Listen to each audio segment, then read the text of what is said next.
ನನ್ನ mini vlog ನನ್ನ ಪಾಪು ಜೊತೆ ನಿಮಗೆ ಶೇರ್ ಮಾಡ್ತಾ ಇದ್ದೀನಿ. ಆಪರ್ಚುನಿಟೀಸ್ ಯಾವಾಗಲೂ ಬರಲ್ಲ, ಬಂದಾಗ ಗ್ರ್ಯಾಬ್ ಮಾಡ್ಕೊಬೇಕು. ಎಸ್, ನೀವು ನ್ಯೂ ಮಾಮ್ ಆದಾಗ ನಿಮ್ಮ ಕೆರಿಯರ್ ಬ್ರೇಕ್ ಆಗುತ್ತೆ, ಇಲ್ಲ ಮಗುನ ಬಿಟ್ಟೋಗ ಗಿಲ್ಟ್ ಅಂತೂ ಖಂಡಿತ ಕಾಡುತ್ತೆ. ಎಲ್ಲ ಥರ ನಾವು ಮನೇಲಿ ಕುತ್ಕೊಂಡು ಸಂಪಾದನೆ ಮಾಡಬೇಕು ಅಂತ ಆಸೆಗಳು ಖಂಡಿತ ಬರುತ್ತೆ. ಡೀಟೇಲ್ಸ್ ಅಂತ ಕಮೆಂಟ್ ಮಾಡಿ, ನಿಮಗೆ ನಾನು ಹೆಲ್ಪ್ ಮಾಡ್ತೀನಿ, ಗೈಡ್ ಮಾಡ್ತೀನಿ. ಎಸ್, ನೀವು ಹೇಗೆ ಇದನ್ನು ಸ್ಟಾರ್ಟ್ ಮಾಡ್ಬೋದು ಅಂತ. ಇದನ್ನು ಯಾಕೆ ಹೇಳ್ತಾ ಇದ್ದೀನಿ ಅಂದರೆ, ಅದೇ ಪ್ರೆಗ್ನೆಂಟ್ ಜರ್ನಿಲಿ ನಾನು ಸ್ಟಾರ್ಟ್ ಮಾಡಿದೆ ಆ್ಯಂಡ್ ಇವಾಗ ನಾನು ಈ ಲೆವೆಲ್ಗೆ ಬೆಳೆದಿದ್ದೀನಿ. 4 lakh ಇರೋ ಕಮ್ಯುನಿಟಿಗೆ ಮೆಂಟರ್, ಕರ್ನಾಟಕದ ಟಾಪ್ ಪರ್ಫಾರ್ಮರ್.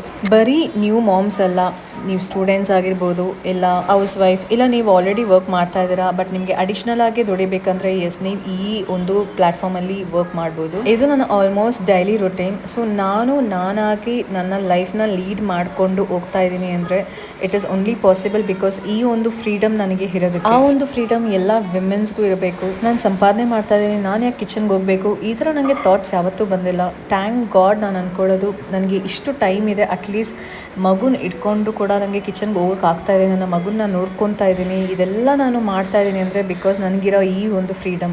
ಮನೇಲಿ ಕುತ್ಕೊಂಡು ನನಗೆ ಬೇಕಾದ ಟೈಮಲ್ಲಿ ನಾನು ಸಂಪಾದನೆ ಮಾಡೋದಕ್ಕೆ ಇದೆಲ್ಲ ಪಾಸಿಬಲ್. ಆ್ಯಂಡ್ 2 ವರ್ಷ ಆಲ್ಮೋಸ್ಟ್ ಆಯಿತು ಆ್ಯಂಡ್ ಆಲ್ರೆಡಿ 2 ಇಯರು ನಾನು ಟಾಪ್ ಪರ್ಫಾರ್ಮರ್. 2025 ಅವಾರ್ಡ್ ಪಡ್ಕೊಂಡೆ, 2026 ಅವಾರ್ಡ್ ಪಡ್ಕೊಂಡೆ.